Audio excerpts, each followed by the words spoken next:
सरोज कुमार विश्वाल जगतसिंहपुर बार आसन vice president हिसाब से निर्वाचन लड़ुली मु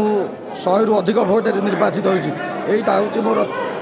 थर्ड टाइम भी जययुक्त हेली मोर भाई बंधु मोर जो वकिल बंधु मानक मु शुभेच्छा और अभिनंदन जनाऊँ से मत जो बहुमूल्य भोट दे मत जययुक्त कर कृतज्ञ।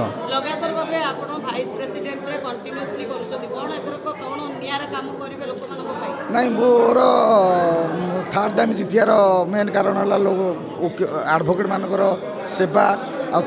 जो भल पाइबा सी मत देती जगतसिंहपुर आउ जो किसी कम अच्छी कोर्टर आम जथा बार एसोसिएशन घरटा है बार एसोसिएशन घरटा कर लाइब्रेरी दे ना लाइब्रेरी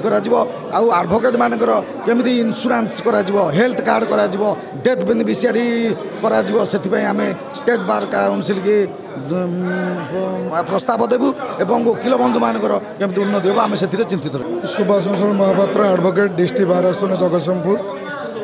त्रिमुखी प्रतिद्वंद होता और वकिल भाई मैंने मत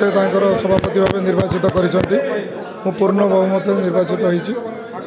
आउ 2 जन वरिष्ठ आईनजीवी प्रतिद्वंदिता करते शांति श्रृंखला सहित निर्वाचन अनुष्ठित होती विभिन्न कार्य बाहर उन्नति कार्य यथा आमर पूर्वतन सभापति रवींद्र कुमार महांती